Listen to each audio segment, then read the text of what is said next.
Selamat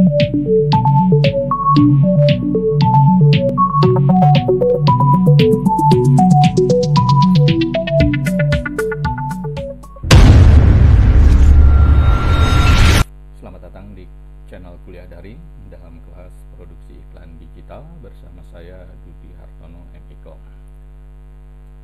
Ini merupakan pertemuan pertama untuk mahasiswa saya di kelas produksi iklan digital. Pada sesi ini saya akan menguraikan tentang pengertian dan ruang lingkup iklan digital, serta apa sih pentingnya beriklan secara digital atau membuat atau memproduksi iklan digital. Oke, sebelum lebih jauh saya ingatkan untuk subscribe channel kuliah daring di YouTube, like, komen maupun memberikan share. Baiklah, apa sih digital gitu? Ini kata ini menjadi populer di era saat ini. Ada orang menyebutnya era digital, ada yang menyebut era 4.0 dan sebagainya. Pada dasarnya digital merupakan sebuah terminologi dalam teknologi elektronik. Ini membicarakan tentang sebuah angka biner 0 dan 1. Jadi secara umum digital adalah penggambaran teknologi elektronik yang menghasilkan, menyimpan, dan memproses data dalam dua kondisi, positif dan non-positif, yaitu bilangan biner atau binary digit tadi yang saya sebut adalah 0 dan 1. Oke, tapi itu adalah terminologi dalam ranah teknologi elektronik yang kita tidak akan membicarakannya lebih jauh. Kita akan membicarakan tentang iklan digital dan bagaimana cara pembuatannya. Sebelum masuk ke cara pembuatan, saya ingin mengajak kalian memahami konsep tentang iklan digital itu sendiri. Pada dasarnya, iklan digital adalah sebuah proses pemasaran yang dilakukan oleh sebuah jenama atau merek yang menggunakan platform digital atau internet.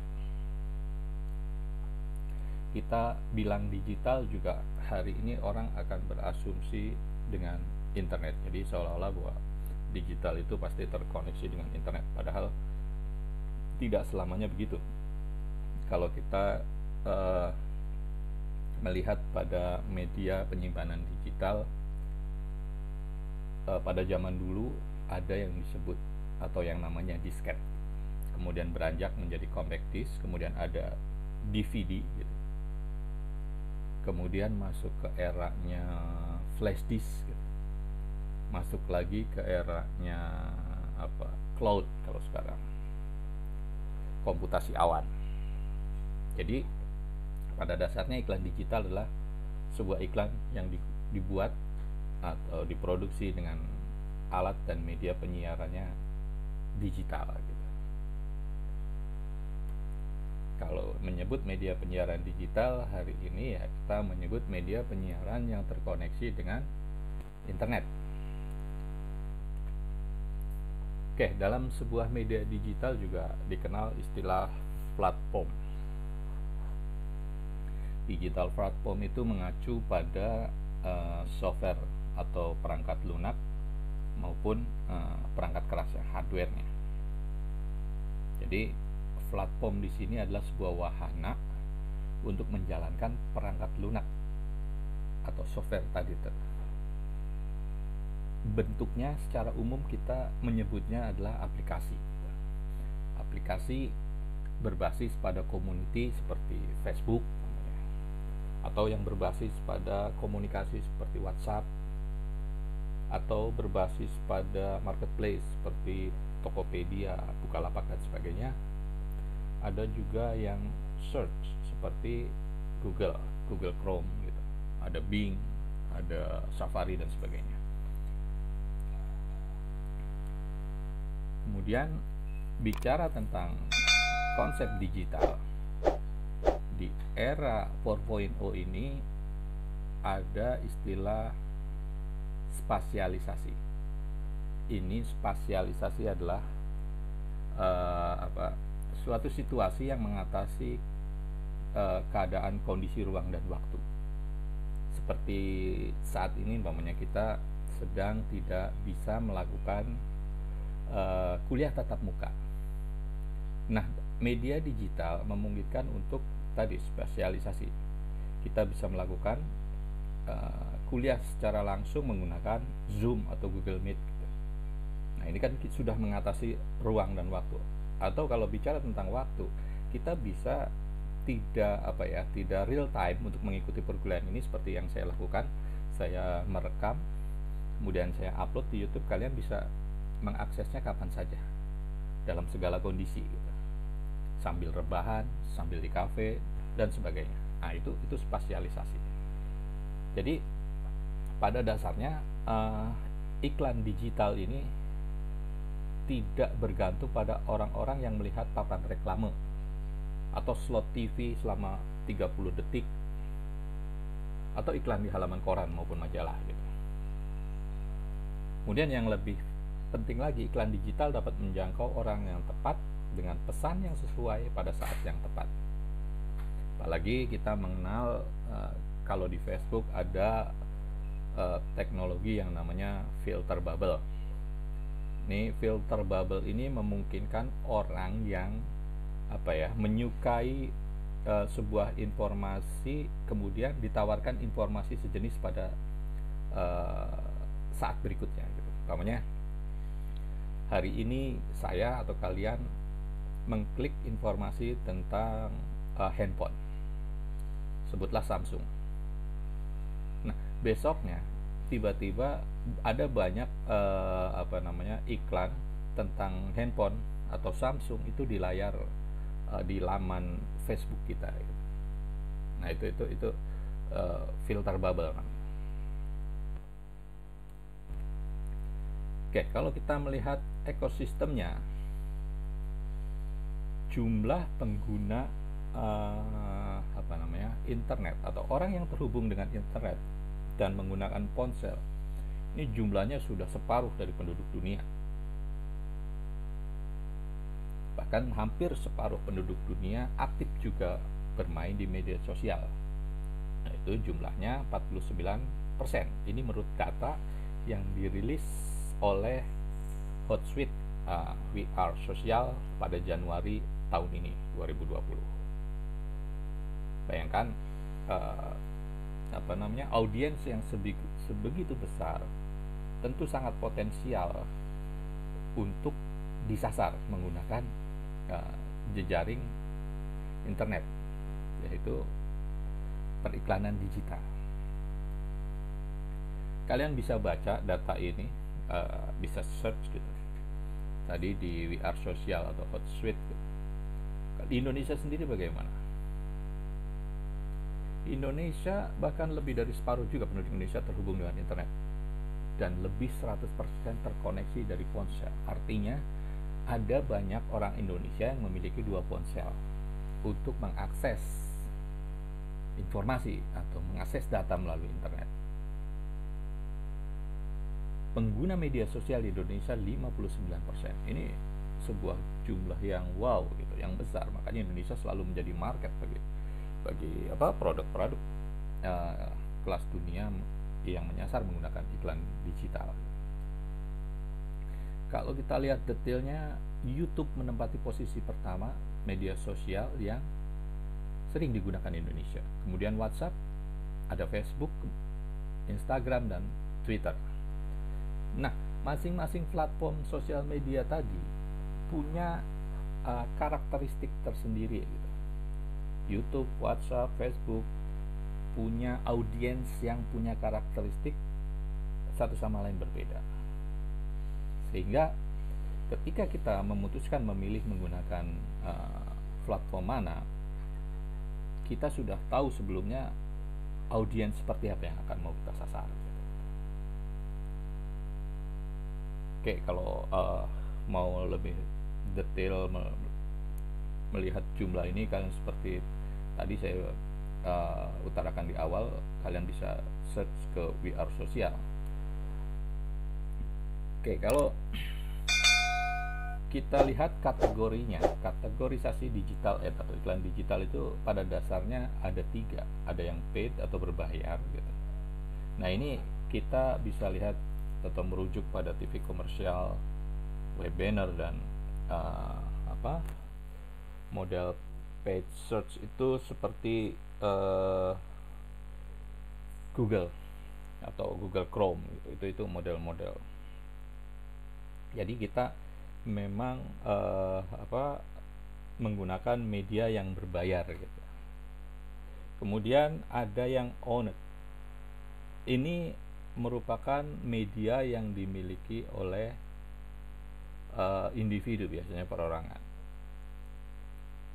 Ada juga organisasi, kelompok, namanya website-nya penggemar motor besar namanya gitu, atau blog, Instagram ad gitu. Nah, ini kita langsung biasanya placement berhubungan dengan para pemilik platform tersebut. Kemudian yang ketiga, kita ini langsung juga membayar orang untuk melakukan sebuah komunikasi pasar dengan menggunakan electronic word of mouth gitu, atau buzzer yang banyak sekarang lagi tren gitu. Jadi kita meminta jasa influencer untuk mengiklankan produk atau jasa yang akan kita komunikasikan.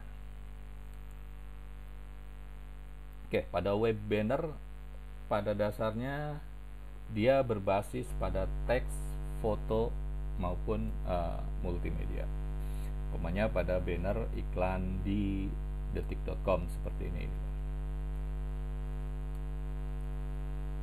Jadi bentuknya bisa JPEG atau GIF dan sebagainya. Karena ini adalah visual, tentu saja kita tidak bisa hanya mengandalkan pada sebuah copywriting atau tulisan, tapi lebih dari itu adalah foto dan multimedia, animasi dan sebagainya. Ini yang sedang banyak digunakan.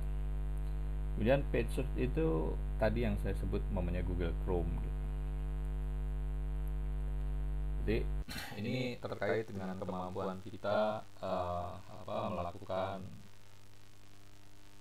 SEO. Ini sebuah optimalisasi search engine gitu. Nah, di sini biasanya situs mitra membayar dengan ukuran atau kategori PPC atau pay per click gitu. Jadi ketika orang mengklik itu dihitung, nanti kita kena charge berapa, atau CPM, cost per impression, ketika iklan itu tampil. Kemudian di Instagram sekarang menjadi cukup populer. Bagaimana kemudian banyak produk menggunakan aplikasi ini untuk meningkatkan exposure terhadap jenamanya atau merek atau brandnya gitu, maupun mengumpulkan leads baru gitu.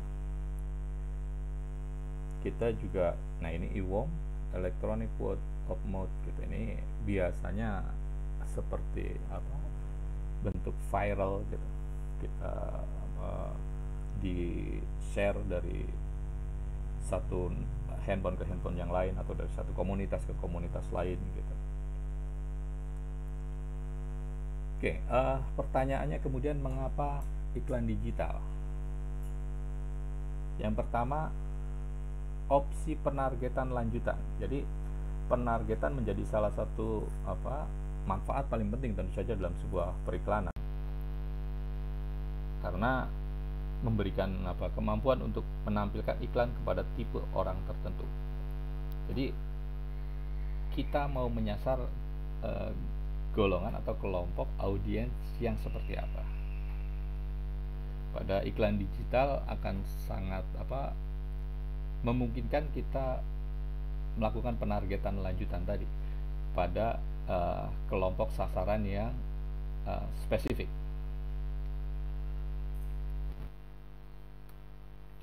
Kemudian yang juga tidak kalah penting adalah kontrol penjadwalan, karena ini terkait dengan anggaran iklan. Jadi kita bisa mengontrol umpamanya iklan tersebut munculnya berapa kali berikut formatnya. Kita bisa melihat datanya secara real time gitu, efektivitas iklannya dan sebagainya. Karena iya, balik lagi, perangkat digital ini akan merekam semua aktivitas digital yang terkait atau terkoneksi dengan internet di seluruh dunia. Dan itu kita bisa melihat hasilnya secara real time gitu.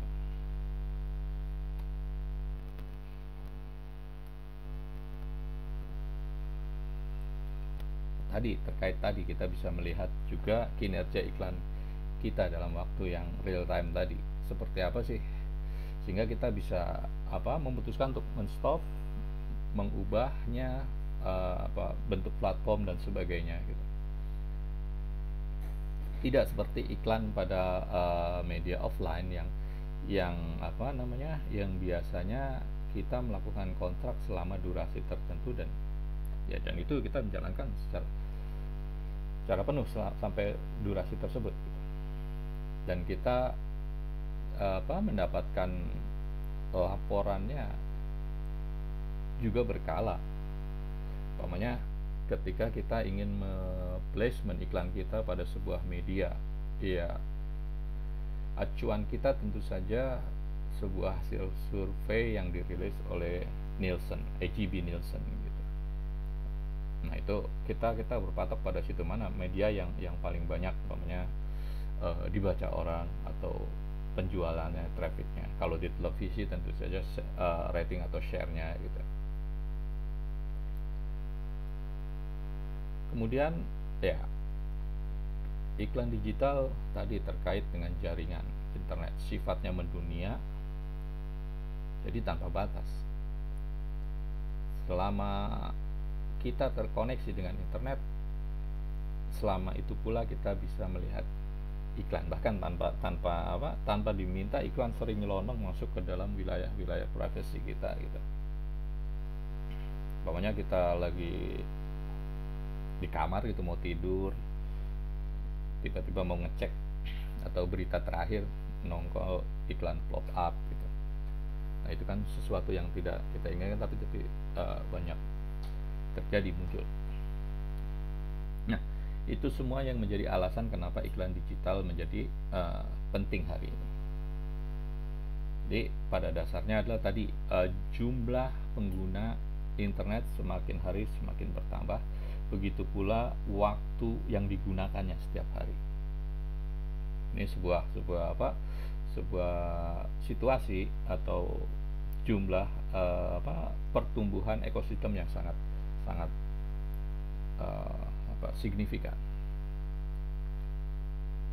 Oke, kalau kita lihat jenisnya, kita bisa lihat ada yang disebut direct advertising. Kita berhubungan langsung dengan pemilik media gitu. Namanya tadi di blog atau di website gitu. Kita bisa langsung menampilkan iklan yang mau kita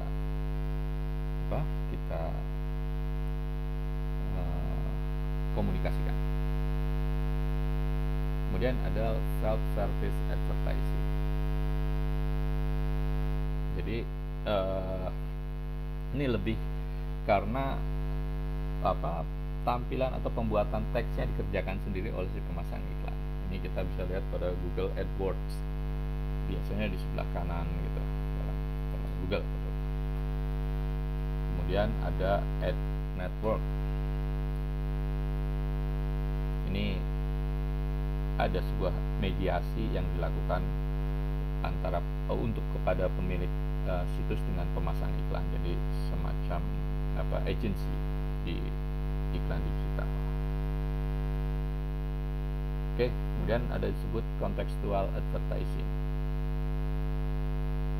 Jadi iklan ini ditargetkan langsung pada konten tertentu. Iklan tidak ditampilkan secara random, tapi telah dipilih oleh sistem secara otomatis sesuai dengan konten yang relevan dengan iklan tersebut. Namanya di sini bisa lihat pada Google AdSense. Iklannya akan muncul disesuaikan dengan kontennya. Ketika ada sebuah konten membicarakan tentang COVID-19, iklannya yang muncul tentu saja iklan-iklan yang berkaitan dengan kebersihan, hand sanitizer, sabun dan sebagainya. Kemudian Twitter advertising, ini iklan di Twitter gitu, atau di Instagram advertising juga banyak kayak gini. Kemudian in-text advertising, ini bagaimana kemudian sebuah iklan secara otomatis menghubungkan kata-kata tertentu dalam website dengan konten iklan yang berhubungan. Jadi ada linked gitu, kalian klik di situ nanti akan terhubung dengan iklannya.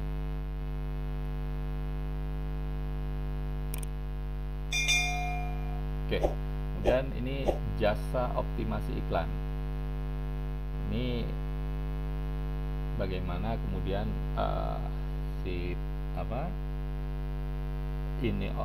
pemilik jasa ini melakukan optimasi iklan untuk memilih atau memilihkan placement pada iklan yang terbanyak dalam sebuah web gitu.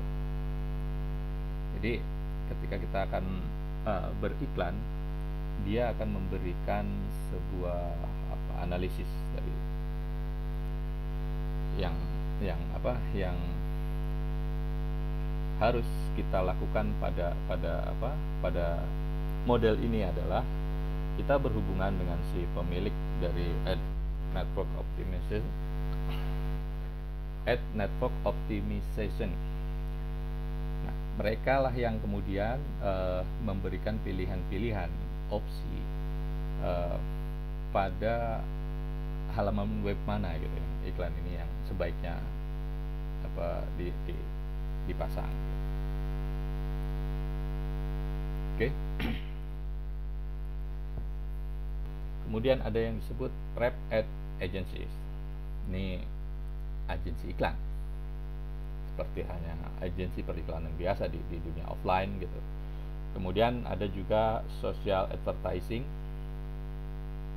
Jadi iklan ini ada pada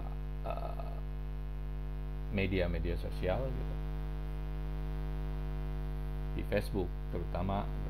Kemudian ya video advertising atau sebuah iklan audio visual, placementnya yang paling populer tentu saja ada di YouTube. Kemudian ada RSS feed. Ini contohnya pada feed advertising. Iklan ini ditampilkan dalam RSS feed gitu. Jadi secara manual ditargetkan pada kebutuhan promosi tertentu. Oke, ada bentuk sponsorship. Nah, ini kemudian yang jadi juga populer adalah native ad atau iklan native. Ini iklan yang dibuat layout atau formatnya sesuai dengan media placement. Jadi kalau kita beriklan pada sebuah media umpamanya detik.com, ya bentuknya akan menyerupai format layout pemberitaan detik.com, atau dalam televisi umpamanya model-model ini talk show interaktif kesehatan gitu. Nah, ujung-ujungnya pasti ada satu segmen di situ berisi iklan gitu. Nanti wawancara dengan pemilik produk dan sebagainya, wawancara dengan pengguna sebagai testimoni. Nah, ini iklan yang lagi banyak digunakan hari ini. Oke, demikianlah sesi pertama dari pertemuan ini. Jangan lupa subscribe YouTube channel Kuliah Daring, like dan share. Terima kasih, sampai berjumpa pada sesi berikutnya.